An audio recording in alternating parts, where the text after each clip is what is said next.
सभी दर्शकों को मेरा नमस्कार। हर हर हफ्ते की तरह आनंद वर्धन सिंह हमसे जुड़ रहे हैं। आनंद, आपका बहुत-बहुत धन्यवाद जुड़ने के लिए। इससे पहले मैं स्टार्ट करूँ प्रोग्राम, एक अपने दर्शकों को मैं एक सूचना देना चाहता हूँ।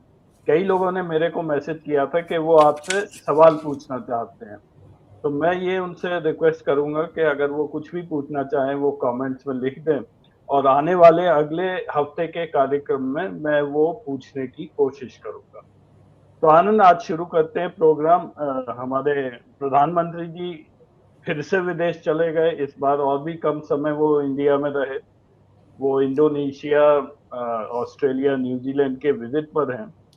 और इस संदर्भ में मेरे आपसे 4 प्रश्न हैं। एक तो ये कहीं भी जाते हैं कोई मंत्री लेके नहीं जा रहे हैं, तो क्या ये हमारे फॉरेन मिनिस्टर, डिफेंस मिनिस्टर, ये कॉमर्स मिनिस्टर सब कुछ मोदी जी बन गए हैं? ये मैं अगली स्लाइड में दिखाऊंगा कि इनका एजेंडा क्या था, लेकिन एक भी मंत्री इनके साथ है नहीं। वहां जाके ये कितना समझते हैं, कितनी बात करते हैं, उस पर चर्चा करेंगे। दूसरी चीज, ऐसा कहा जाता था कि ये कलेक्टिव रिस्पॉन्सिबिलिटी होती है कैबिनेट की, कोई भी गवर्नेंस का इश्यू हो तो वो कैबिनेट का ये किसी को साथ नहीं रखते हैं, तो वो शिफ्ट हो चुका है पीएमओ पर। इस बारे में भी आपसे चाहूंगा कि आप इस पर डिस्कस करें। और हर क्राइसिस में Modi ji, why does every crisis need Narendra Modi? छोटे से छोटा, बड़े से बड़ा, बगैर मोदी जी के हस्तक्षेप के या उनके उनसे पूछे बगैर ये काम नहीं होते हैं। और लास्ट में इसकी चर्चा काफी हो रही है, अमित शाह को डिप्टी प्राइम मिनिस्टर बनाया जा रहा है। क्या वो ऑलरेडी अभी से इंडिया के डिफैक्टो प्राइम मिनिस्टर हो चुके हैं और इसीलिए मोदी जी आराम से विदेश घूम रहे हैं और मेडल लेते हुए फिर रहे हैं? इससे पहले मैं आप पर आऊं, एक स्लाइड और मैं अगली दिखा दूं कि ये एजेंडा क्या था, ये क्लियर हो जाएगा। जब ये इंडोनेशिया गए, वहां डिफेंस की बात की, राजनाथ सिंह साथ में नहीं थे। ऑस्ट्रेलिया, न्यूजीलैंड दोनों जगह कॉमर्स की बात हो रही है, एग्रीमेंट्स की बात हो रही है, ट्रेड की, एनर्जी की। ना वहां पीयूष गोयल है और ना हमारे जयशंकर साहब हैं, वो कहीं भी इनके साथ जाते नहीं। तो इस बारे में आपके क्या विचार हैं, आनंद? देखिए, मैं जो आपने पहली स्लाइड दिखाई थी, शुरुआत वहीं से कर रहा हूँ और मैं उसके लास्ट प्रश्न से शुरू कर रहा हूँ, तब चीजें शायद समझना आसान हो जाएगा। ये अब Amit Shah is now India's de facto prime minister, अगर कोई पूछे तो यस। मैं इसको इस वजह से कह रहा हूँ कि दो तीन चीजें बहुत शातिराना ढंग से हो रही। कहीं कहीं ये एक तरह की चर्चा चलाई जाती थी बीजेपी की तरफ से कि अमित शाह जो हैं वो कब्जा करना चाहते हैं और मोदी जी हैं कुछ इस तरह से। दे वर्क इन टैंडम। एक तो लोगों को ये गलतफहमी निकाल देनी चाहिए कि जब कहीं भी मामला आता है, जब जब पुराना मामला, एक मोदी जी के ऊपर एक आरोप लगा था कि मानसी सोनी नाम की महिला से उनके वो थे, तो उसकी निगरानी करते थे अमित शाह। तो ये सारी चीजें, ये they work in tandem. Now Modi ji, दो चीजें हो रही है। एक तो ये हो रहा है कि मोदी जी कंफर्टेबल हैं क्योंकि उन्होंने अपनी करीब करीब जिम्मेदारी हटा ली है, जो रेगुलर पीएमओ का काम, वो सारा काम अमित शाह देख रहे हैं। तो मोदी जी को एक एक आराम से टाइम भी मिल रहा है और वो घूम भी रहे हैं। क्योंकि ये भी ध्यान रख लीजिए कि अमित शाह आज तक विदेश की धरती, वो विदेश नहीं गए आज तक। He has not gone to any foreign country. तो एक तो मोदी जी इसको कर रहे हैं, तो इससे दोनों लोगों के लिए आराम यह है कि धीरे धीरे सारी बातें अमित शाह से ही लोगों को करनी है, चाहे सीनियर चाहे junior. Amit Shah becomes the decision maker. दूसरी तरफ ये भी है कि जो बाकी कॉम्पिटिटर हैं मोदी जी के, जो भी हो, उनको ठिकाने लगाने का काम अमित शाह बहुत आराम से कर रहे हैं। हम ठिकाने लगाने इसलिए कह रहे हैं कि अब आप उनके एक बड़े कॉम्पिटिटर गडकरी साहब थे।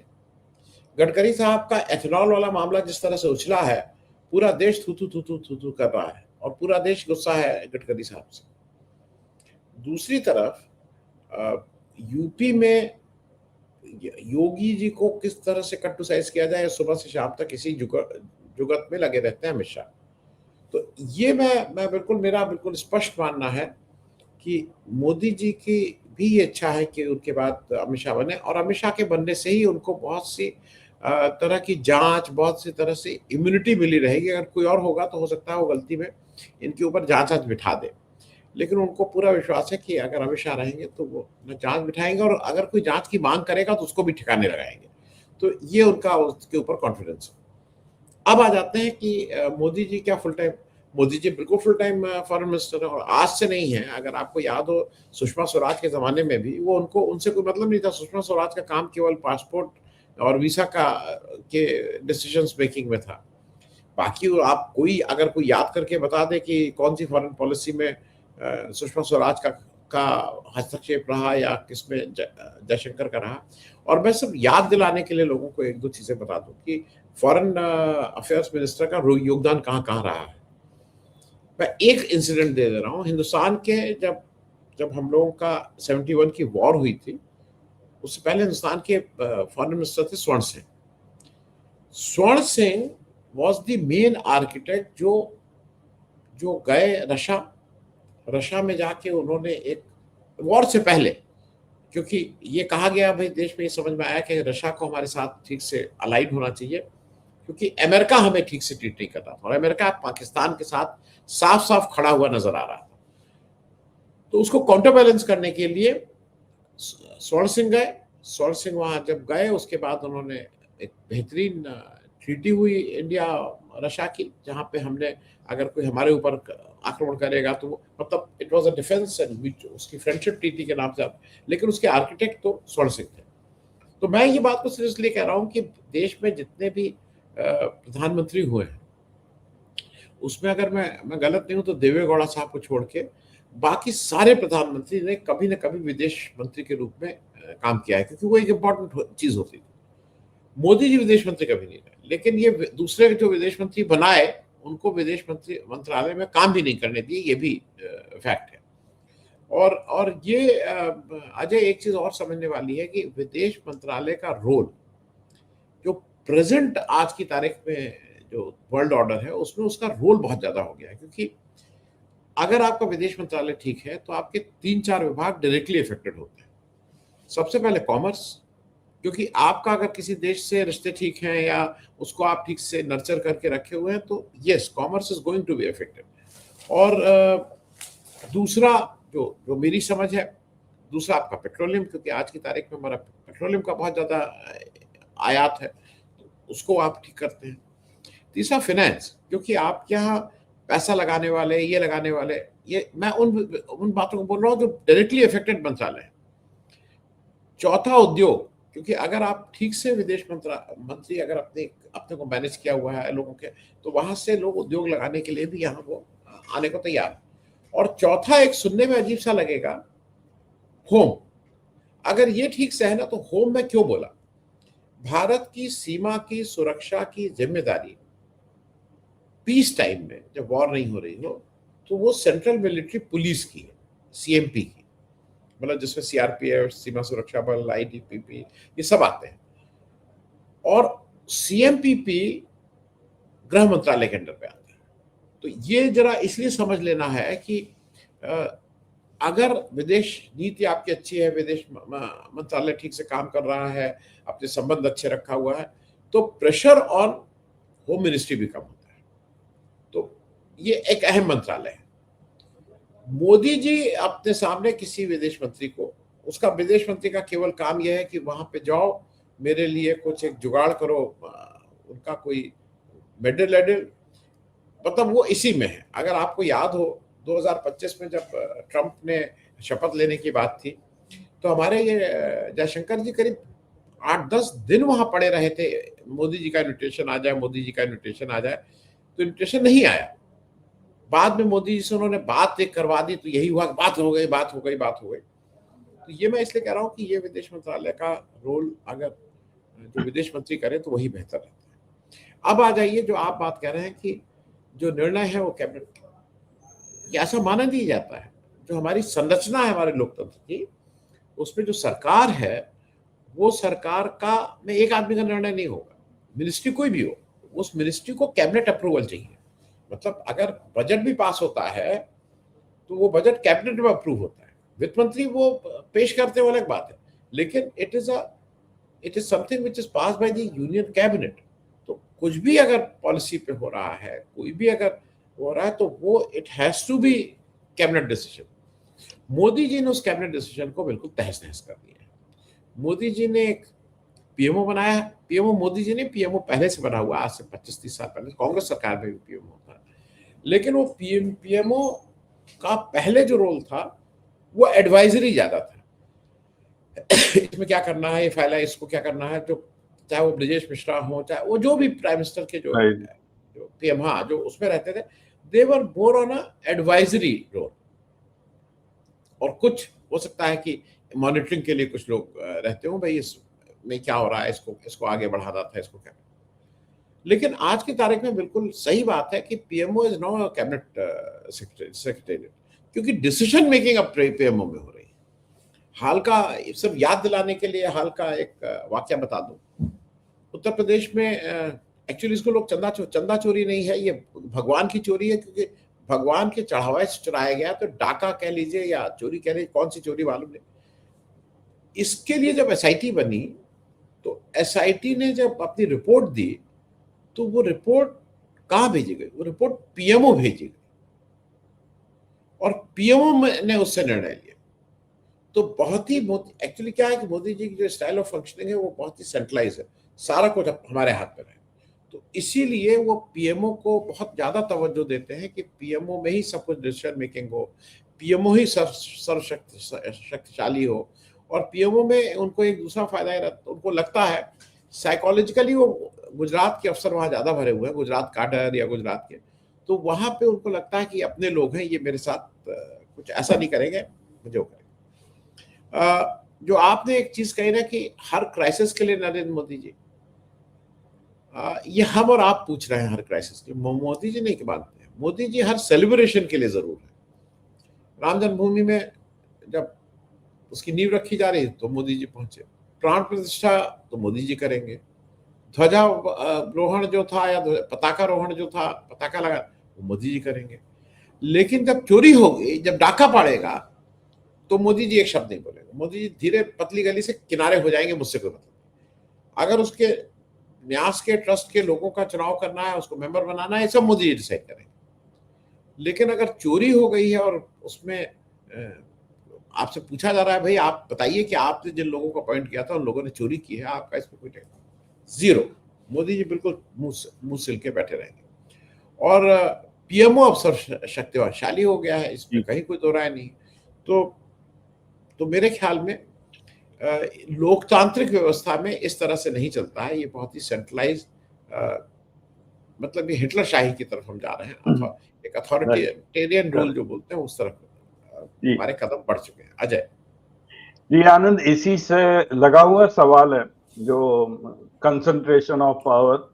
भूपेंद्र यादव बहुत ही बड़े मंत्री माने जाते हैं। कल सुबह या परसों सुबह एकदम से खबर आई कि उनके जितने भी प्राइवेट सेक्रेटरी और एडिशनल सेक्रेटरी थे उनको निकाल दिया गया, और जो उनके पॉलिटिकल अपॉइंटी थे उनको एक्चुअली सैक कर दिया गया है। तो ये सडनली ये शॉकिंग है, क्योंकि ऐसा कभी आज तक हुआ नहीं है पहले, अनलेस के बहुत ही कोई ऐसी बात हुई है सिक्योरिटी के मामले में। तो ये सडनली ये क्या हुआ, ये आपको अगर कुछ आइडिया है तो इसके बारे में भी दर्शकों को नहीं, बता। जैसा कहा जा रहा है कि जो मोहन यादव है मध्य प्रदेश के चीफ मिनिस्टर, उनका एक जमीन घोटाला कह लीजिए या जमीन का खरीद फरोख्त में कुछ बात कही जा रही, कितने उनकी प्रॉपर्टी कैसे बढ़ गई, उन्होंने क्या क्या किया। धर्मेंद्र प्रधान, माफ कीजिएगा, भूपेंद्र यादव का भी इसी तरह का कुछ मामला है। ऐसा माना जा रहा है कि उनके भी कुछ कागजात लोगों को मिल गए हैं जो पब्लिक डोमेन में अभी शायद बहुत फ्रीली सर्कुलेट नहीं हो रहे हैं। तो उन्होंने एहतियात के तौर पे पहले से ही, भाई ये जो मंत्री हैं या कोई है, ये किसके थ्रू सबसे ज्यादा ऑपरेट करते हैं, अपने पीएस के थ्रू करते हैं, खास करके ये जो पॉलिटिकल अपॉइंटी होते हैं वही उनका किससे क्या लेना है, किसको क्या देना है, किसको लाना है, किसको उखाड़ना है, किसको गिराना है, किसको वो करना है, ये सब वही, मतलब उनका एग्जीक्यूशन उन्हीं के माध्यम से होता है। तो ऐसे में जो मेरी समझ है, मैं समझ सकता हूँ कि ये जितने लोग हटाए गए हैं बिल्कुल ठीक से लिप्त थे, और इनको डर ये था कि कल के दिन अगर कोई जांच होती है तो ये इस पोजीशन में रहेंगे ना, मुझसे क्या मतलब, मैं तो नहीं था वहां, जैसे दीपेंद्र मिश्रा कहे ना कि मुझसे क्या मतलब। तो इस तरह से मेरे ख्याल में वो जो घोटाले हैं, जो जो अब धर्मेंद्र माफ कीजिए, बार बार धर्मेंद्र, जो भूपेंद्र यादव के दरवाजे पे दस्तक दे रहे हैं, उन घोटालों को छुपाने के लिए शायद इन लोगों को हटाया गया। अजय जी जी आनंद, अब मैं दूसरी खबर पर आता हूँ। The scandal which is not dying down, it's refusing to die down. ये मंदिर घोटाला, चंदा चोरी, जो भी बोल लीजिए। और सरप्राइजिंगली मैं आपको बता देता हूँ मैंने एक पोस्ट डाली थी जिसमें चंदा चोरी लिखा हुआ था। वो पोस्ट मेरी फेसबुक ने वहां से हटा दी है, सेइंग दैट ये वर्ड आप यूज नहीं कर सकते। खैर, मैंने उसका ऑब्जेक्ट किया है, उसका ऑब्जेक्शन दे, बट वो अलग बात है।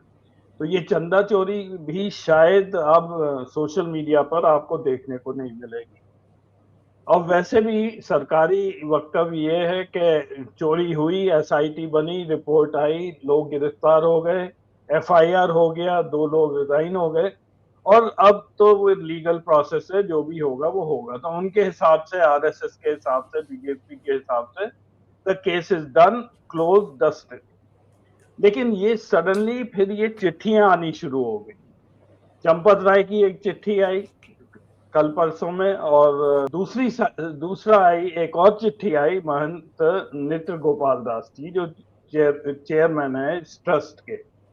तो सडनली जब सब कुछ शांत हो गया, फिर ये चिट्ठीबाजी क्यों शुरू हो गई है? ये किस तरफ का इशारा कर रही है? और एक जनरल अपडेट इस केस पर ये आप दे दीजिए आनंद। देखिए, 2-3 चीजें बहुत स्पष्ट हो गई हैं। बीजेपी और आरएसएस बिल्कुल हिली हुई है इस केस से, क्योंकि वो डिफेंसलेस है। उनके पास इसका कोई डिफेंस नहीं है कि उन्होंने एक इंस्टीट्यूशनल चोरी किस तरह से ऑर्गेनाइज की, किस तरह से प्लान की, और लगातार वो पैसा जाता रहा। उन्होंने जो भी 8 अप्रैल, 4 अप्रैल, 22 अप्रैल से जो दिखाया जा रहा है कि 70 दिन में, 40 दिन में, 40-42 दिन में 70 बार चोरी हुई, उसके तो डॉक्यूमेंट्री एविडेंसेस भी। उसके पहले की सीसीटीवी वो कह रहे हैं कि हमने उसको वो नहीं है, मतलब इट इज नॉट देयर। जबकि हमारे घर में, आपके घर में जो सीसीटीवी कैमरा लगा है, कहीं भी लगा है, उसमें 6 महीने का तो ऐसे ही आ रहता है, तो 6-6 महीने का हम लोग रख सकते हैं। तो एक ऐसा प्रतिष्ठान जहाँ पे पैसा गिना जा रहा है, जहाँ पे उसके लिए है, उसको ये क्यों डिस्ट्रॉय कर दिए हैं, उसका आंसर तो उसको कहते हैं ना, ऑब्वियस। अब हर आदमी इसमें से धीरे से बाहर निकलना चाह रहा है। आरएसएस ये कह रही है कि नहीं नहीं बिल्कुल नहीं, और इसकी जांच होगी, जांच, और खुद ही बार बार आरएसएस कह रही है कि ये जो न्यास है, जो ट्रस्ट है, उसके कहने पे एसआईटी हुई, उसके कहने पे हुई, और कोई बख्शा नहीं जाएगा। और साथ में ये भी कह रहे हैं कि ये हिंदू धर्म को जो इस तरह से खराब करने वाले लोग हैं, उनका ये करने। अरे भाई, तुम्हारे यहाँ चोर है, तुम्हारा ही कोई साथी चोर है, उसी को ठीक करो ना, उसको सजा क्यों नहीं दे रहे हो अपने चोर साथी को? तो इसमें से तो लग रहा है तुम उस चोर को बचाने के लिए अखाड़े में कूद गए हो।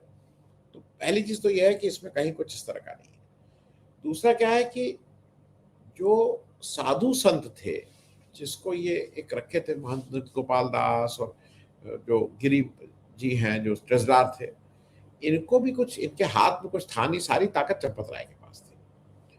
अब जो महंत नृत्य गोपाल दास हैं, जैसा उनकी चिट्ठी से जाहिर हो रहा है, वो हो रहा है भाई, उनका ये कहना है कि बड़ा खराब काम हुआ। अच्छा, इसको अच्छा काम कौन करेगा?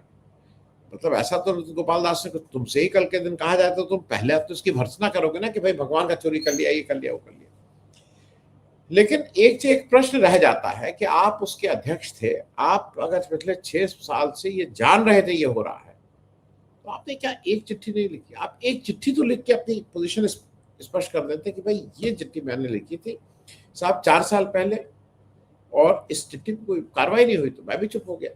लेकिन आप एक चिट्ठी नहीं लिखे, आप उन सब चीजों को, आप क्या बोले, उसका, उसमें आप खुश थे कि आप उसके अध्यक्ष हैं, ये सब है, उस यूवर, आप वहां पे कुछ हो रहा था तो आप बुलाए जाते थे, तो आप उसको एंजॉय कर रहे थे।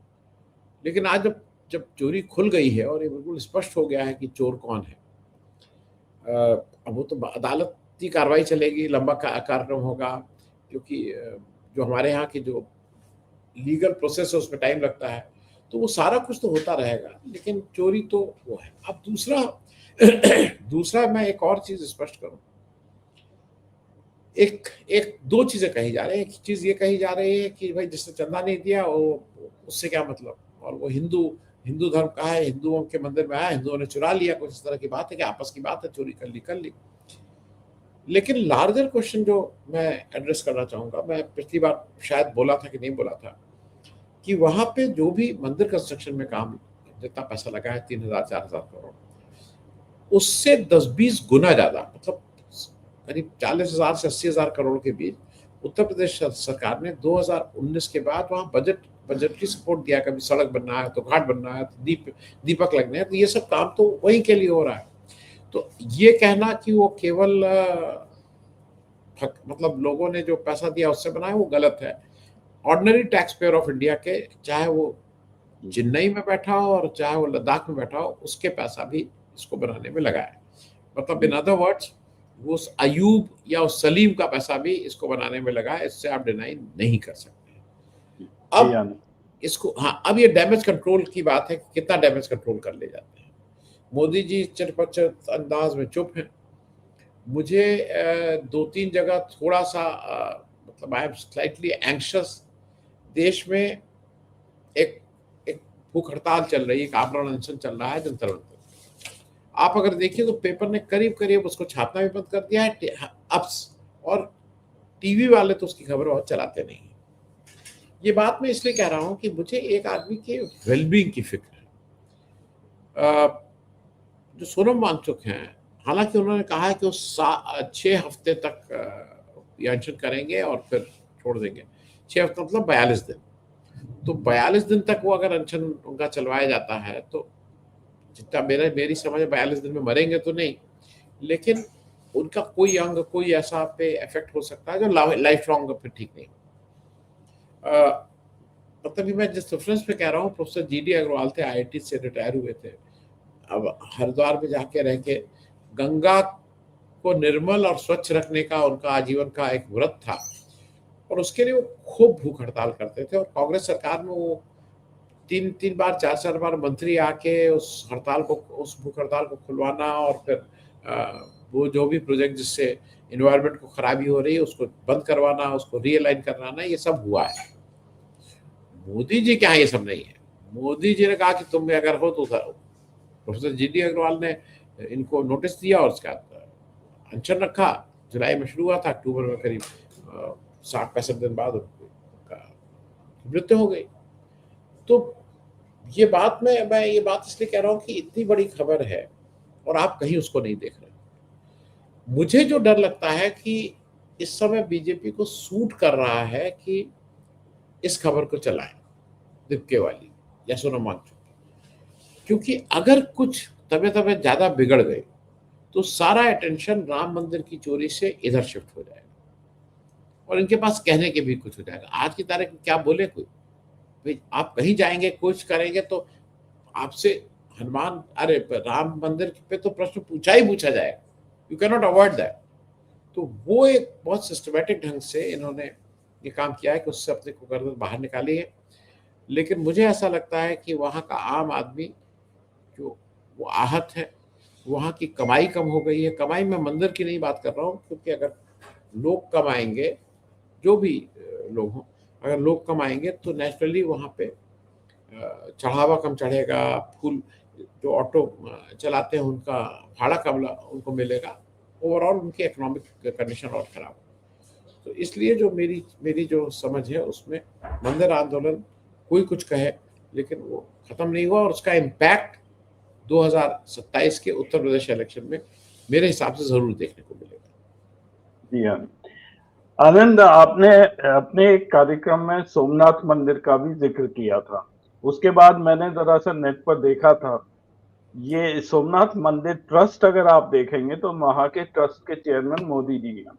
ये 2021 में जब केशुभाई की डेथ हुई उसके बाद मोदी जी को बनाया गया। उस समय चेयरमैन ऑफ ट्रस्ट का 1 साल का कार्यकाल होता था, वहां पे चेंज किया गया, उसको 5 साल बनाया गया। और उसके बाद वहां पे जो डोनेशंस हैं कैश के, उनको टैक्स फ्री घोषित किया गया है। तो उस मंदिर का भी, अब मेरे एक दोस्त हैं, उन्होंने कल ही मेरे को भेजा कि वो गए थे सोमनाथ, उन्होंने वहां कैश दिया और उन्होंने कोई तरकीब नहीं मिली कि उन्हें रसीद दी जाए। मतलब वहां कोई प्रोसेस ही नहीं है रसीद देने का। आप ऑनलाइन पे करेंगे तो आपको रसीद आ जाएगी, लेकिन अगर आप कैश में दे रहे हैं तो उन्हें नहीं मिली रसीद, और ये उन्होंने कल मेरे को व्हाट्सएप पे भेजा है। तो ये देश का प्रधानमंत्री एक टेम्पल के ट्रस्ट में चेयरमैन बने हुए हैं। मतलब ये कैसा माहौल है आनंद? नहीं, देखिए, सोमनाथ को तो मानते हैं कि उनके घर का मंदिर है। मतलब गुजरात में आते हैं, उसमें जितना हम लोग यहाँ सुन के ताज्जुब हो रहा है कि कैसा मंदिर जहाँ पे प्रसाद नहीं चढ़ता, जहाँ पे फूल नहीं चढ़ता, जहाँ पे टीका नहीं लगता। मोदी जी इसको ऑलरेडी पहले से कर चुके हैं, जिसको मैं गुजरात मॉडल ऑफ थेफ्ट बोलता हूँ, थेफ्ट फ्रॉम मंदिर। वो गुजरात मॉडल है जिसमें मंदिर में आपको इनकरेज किया जाता है कि आप केवल पैसा चढ़ाएं, आप कोई प्रसाद मत लाएं। वो लिखा रहा है प्रसाद अंदर जाएगा ही नहीं, तो कोई प्रसाद ना लाएं, लेकिन पैसा चढ़ाएं। क्योंकि पैसे को कहे कि बंदर बांट करना, पैसे में मैनिपुलेट करना ज़्यादा आसान होता है।